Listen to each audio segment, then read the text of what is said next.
Alhamdulillah, wassalatu wassalamu ala rasulillah Sayyidina wa maulana Muhammad ibn Abdillah wa ala alihi wa sahbihi wa man tabi'ahu wa mawalah.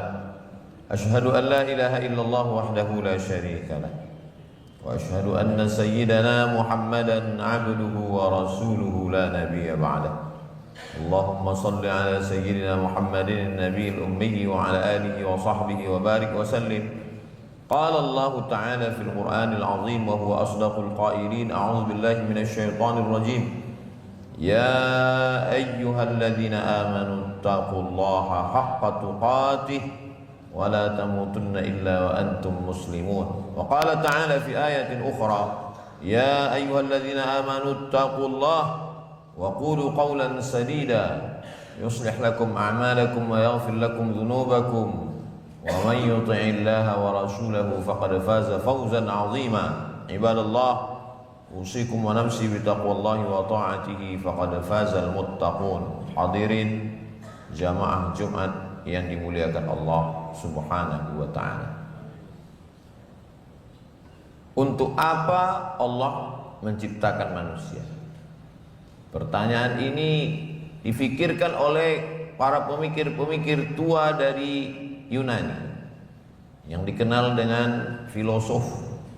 Filosof diambil dari kata filosofia, orang-orang yang cinta pada ilmu pengetahuan. Ketika yang lain sibuk dengan makanan, kenikmatan, mereka sibuk dengan pemikiran. Mereka mencoba berpikir, untuk apa Tuhan menciptakan manusia? Maka akhir kesimpulannya, perlu waktu 500 tahun untuk merenung untuk apa Tuhan menciptakan manusia. Karena Allah sayang, maka Allah kirim Nabi. Nabi itu mendapatkan wahyu. Wahyu itu datang dari Allah. Maka Allah kirimkan pesan. Jawabannya adalah, wa ma khalaqatul jinna wal insa illa liya'budun. Manusia itu diciptakannya tujuan hanya satu, untuk beribadah.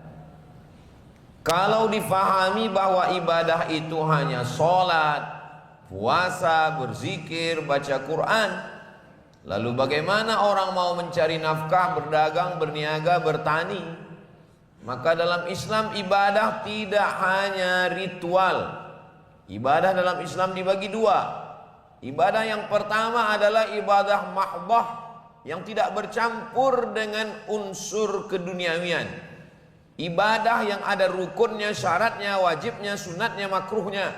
Salat, ibadah mahdhah. Membaca Al-Quran, ibadah mahdhah.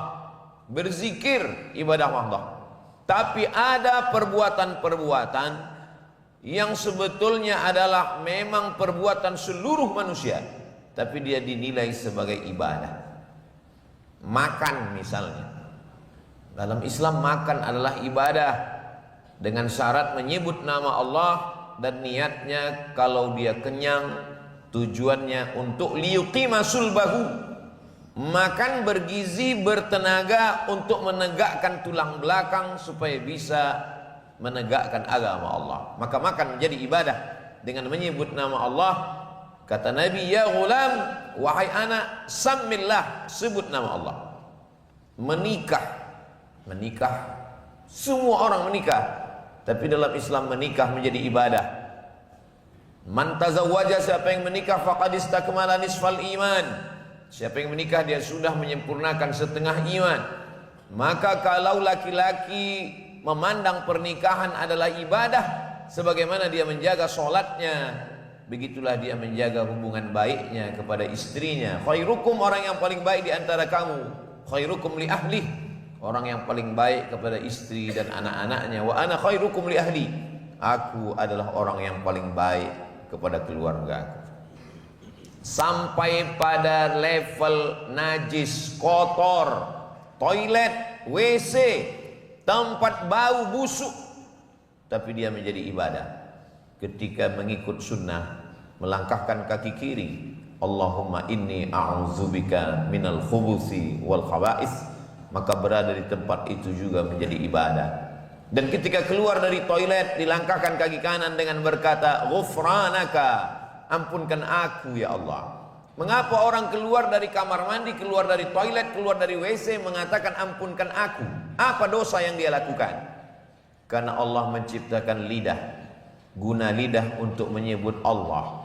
Ketika di dalam toilet dia tidak boleh menyebut Allah. Di dalam WC tidak boleh menyebut Bismillah.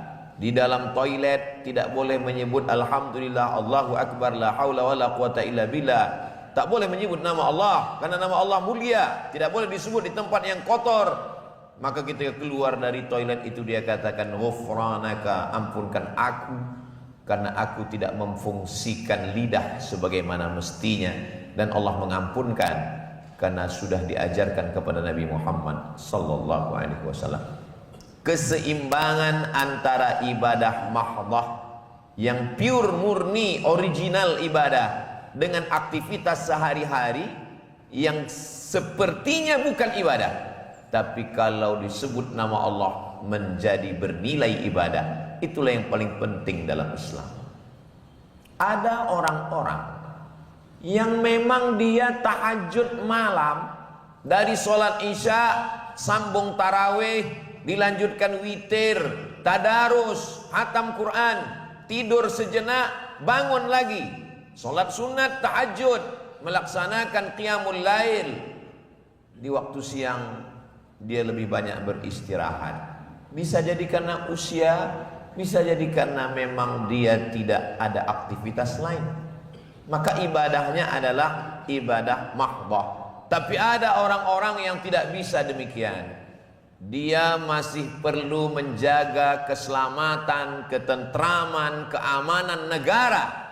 Dia perlu mengatur orang banyak, menghasilkan pasal-pasal untuk menjaga ketertiban pemerintahan, kemasyarakatan. Maka dia tidak perlu tahajud sepanjang malam. Dia cukup hanya tarawih dan witir. Dia hanya sholat tahajud 8 rakaat. Bila tidak sanggup sesuai kemampuannya, maka di waktu siang dia kejar ketertinggalan malamnya itu dengan ibadah-ibadah yang berkualitas. Kalau dia seorang dokter, dia amanah, dia obati orang yang sakit karena Allah. Dia mendapat upah gaji dari pekerjaannya. Fid dunya hasanah wa fil akhirati hasanah. Kalau dia aparatur negara, pejabat, anggota parlemen, dia mengeluarkan pasal-pasal, perda, peraturan daerah, keberpihakan kepada orang miskin, mengangkat harkat martabat. Al-qawiyyu fikum dha'ifun indi, kata Umar ibn Khattab ketika dilantik menjadi khalifah. Orang-orang yang lemah di antara kamu, dia kuat di mataku, karena aku akan mengambilkan hak untuknya. Dia berhak untuk mendapatkan zakat, wakaf, infak, sedekah. Lemah dia di antara masyarakat, tapi di mataku dia kuat, karena aku yang akan mengambilkan hak untuknya. Wadha'ifu fikum, ad-dha'ifu fikum, ada di antara kalian yang lemah, maka dia kuat bagiku. Dan ada di antara kalian yang kuat, dia lemah, karena aku mengambil hartanya 2,5% sebagai zakat. Khudz min amwalihim, ambil harta mereka. Sebagai apa? Shadaqatan, sebagai zakat. Tutahhiruhum, mensucikan harta dan diri mereka. Wa tuzakkihim biha, membersihkan dari segala kotoran-kotoran dosa. Begitulah agama Islam. Islam tidak hanya menyuruh kita berzikir, bersolawat, beristighfar sampai melupakan dunia. Wabtaghi fima ataqallahu daral akhirah, carilah bekal untuk akhirat. Banyak-banyak beribadah. Wala tansa nasibaka minad dunya, tapi dunia jangan sampai dilupakan. Kalau dunia ini dilupakan, dia akan diambil oleh orang yang berkhianat. Kalau orang amanah menyia-nyiakan dunia, maka dunia ini akan diambil oleh penjahat. Maka dalam Islam kita selalu diajarkan tentang peperangan antara yang hak dengan yang batil. Ketika ada Qabil, ada Habil yang memperjuangkan kebenaran. Ketika ada Namruz, ada Ibrahim alaihissalam yang menjadi penyeimbang dunia. Ketika ada Fir'aun, maka ada Musa alaihissalam yang meletakkan garis-garis kebenaran untuk dilalui oleh Bani Israel. Ketika ada Raja Kaisar Titus, maka ada Nabi Isa alaihissalam.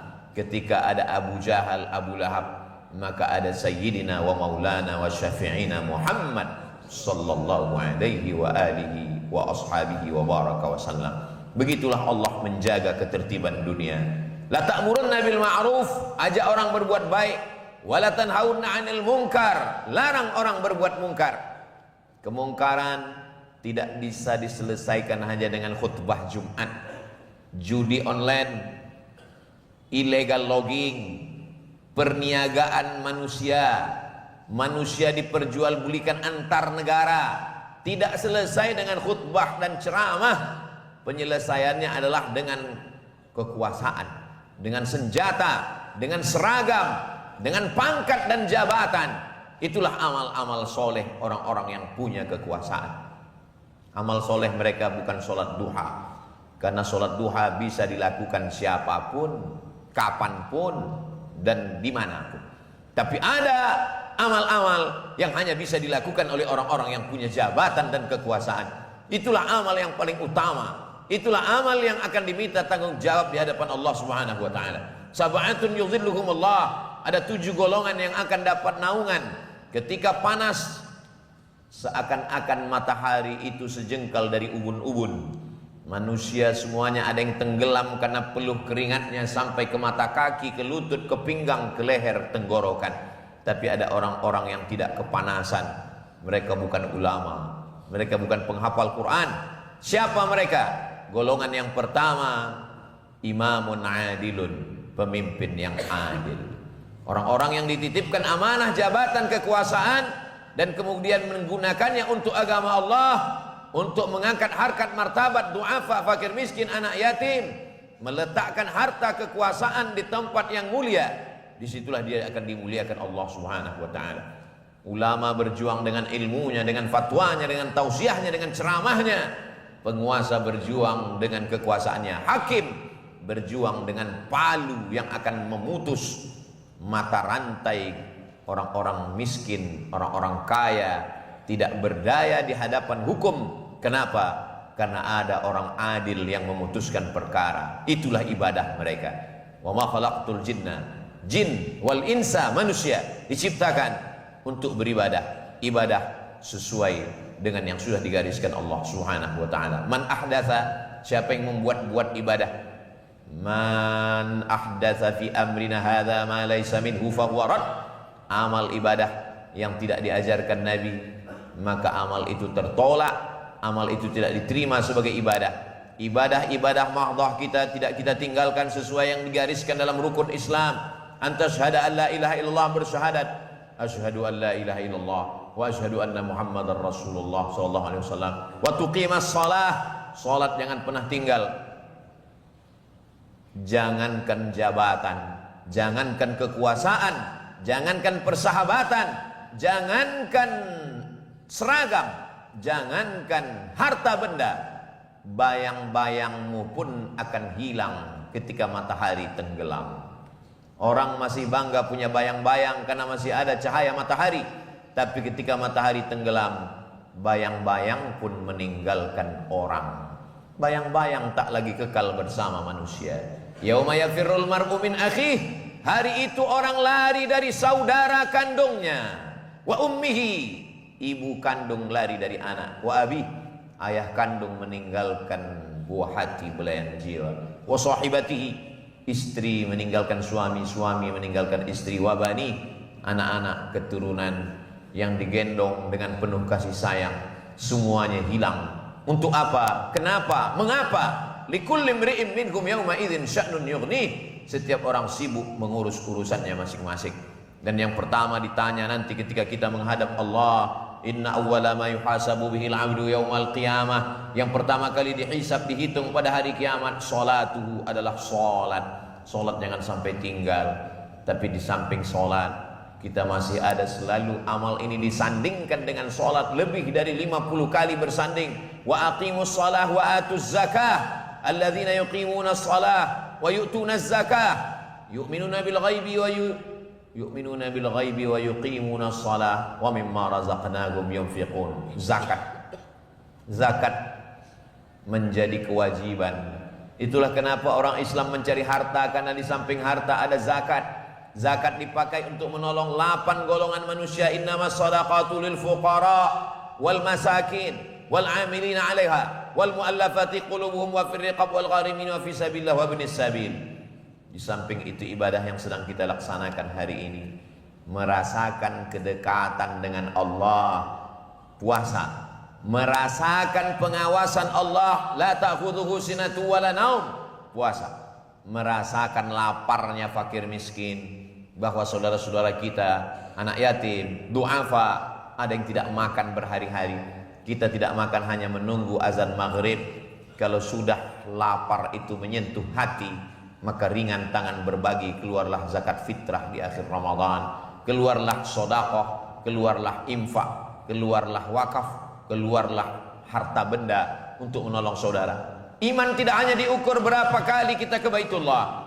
Iman diukur la yu'minu ahadukum, kamu tidak beriman hatta yuhibba li akhihi, sampai kau sayang kepada saudaramu ma yuhibbu li nafsihi, sama seperti sayang pada diri sendiri. Ramadan momentum kita untuk merasakan perasaan orang lain, merasakan rasa lapar, rasa susah, rasa haus saudara-saudara kita. La yabitu syab'anan, kalau ada orang yang bisa tidur lelap, wajaruhu ila jambihi ja'i'un, sementara tetangganya kelaparan, dia sibuk dengan tahajudnya, dia sibuk dengan tarawihnya, tak peduli manusia. Laisa bil mu'min, dia bukan orang beriman. Siapa dia? Alladzi yabitu syab'anan, tidur dalam keadaan perut kenyang, wajaruhu ila jambihi ja'i'un, tetangganya kelaparan. Idza tabakhta, kalau engkau memasak, fa aktsir ma'aha, banyakkan kuahnya. Sampai pada taraf kemiskinan, susah, tidak ada yang bisa dimasak, hanya kuah. Pada kuah pun berbagi. Begitulah ajaran Islam. Islam tidak hanya mementingkan hablum minallah, tahajud sampai bengkak kakinya, membaca Al-Quran berkali-kali, penting, baik, tapi kepedulian kepada saudara, membuatkan pasar murah, beras, gula melambung tinggi, ada saudara-saudara yang terbantu dengan pangan murah, itu bagian dari ibadah. Satu tanda tangan, satu kekuasaan dipakai menolong agama Allah lebih bermakna daripada ribuan rakaat di tengah malam. Sesuaikan ibadah kita dengan apa yang diberikan Allah kepada kita.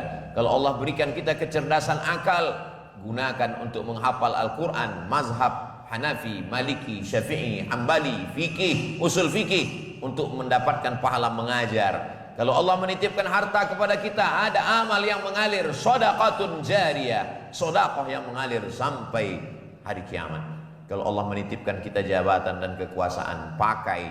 Manusia yang paling rugi adalah orang yang pernah dititipkan harta, pernah dititipkan kuasa, pernah dititipkan usia, tapi tak dipakai untuk beribadah. Sampai masanya dia mati menghadap Allah, apa katanya? Penuh dengan penyesalan. Rabbana absarna, mata kami sudah melihat azab, wa sami'na, telinga kami sudah mendengarkan azab, farji'na, balikkan lagi kami ke dunia, hidupkan kami lagi ya Allah, na'mal salihan, kami ingin beramal saleh, inna muqinun, kami yakin, seyakin-yakinnya.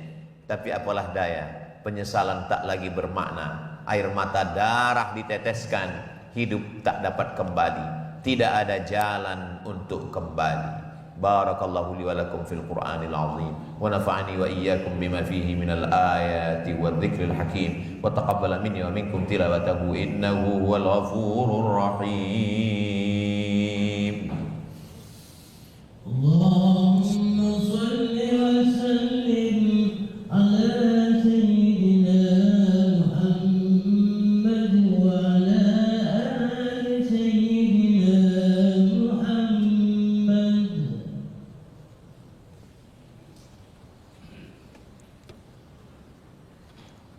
Alhamdulillahilladzi bi ni'matihi tatimmus shalihat, wassalatu wassalamu ala sayyidis sadat wa ala alihi wa ashabihi ahlil fadaili wal karamat. Asyhadu an la ilaha illallah wahdahu la syarikalah, wa asyhadu anna sayyidina Muhammadan abduhu wa rasuluhu la nabiyya ba'dah. Allahumma salli ala sayyidina Muhammadin an-nabiyil ummi wa ala alihi wa sahbihi wa barik wa sallim. Qala Allah ta'ala fil Qur'anil azim wa huwa asdaqul qailin. A'udzu billahi minasy syaithanir rajim. Bismillahirrahmanirrahim. Wal 'ashr. Innal insana lafi khusr illa alladziina amanu وعملوا الصالحات وتواصوا بالحق وتواصوا بالصبر. وقال تعالى في آية أخرى إن الله وملائكته يصلون على النبي يا أيها الذين آمنوا صلوا عليه وسلموا تسليما. اللهم اغفر للمسلمين والمسلمات والمؤمنين والمؤمنات الأحياء منهم والأموات. اللهم انصر إخواننا المجاهدين المستضعفين في فلسطين. اللهم دمر أعداءك أعداء الدين. اللهم شتت شملهم وفرق جمعهم واجعل كيدهم في نحورهم يا رب العالمين. اللهم زلزلهم زلزالا شديدا. اللهم انصرنا وانصر الإسلام والمسلمين واخذل الكفرة والمشركين ودمر أعداءك أعداء الدين. اللهم دفع عنا الغلاء والوباء والفحشاء والربا والزنا والسيوف المختلفة والشدائد والمحن ما ظهر منها وما بطن من بلدنا هذا إندونيسيا خاصة ومن بلدان المسلمين عامة. عباد الله أوصيكم ونفسي بتقوى الله وطاعته فقد فاز المتقون. إن الله يأمر بالعدل والإحسان وإيتاء ذي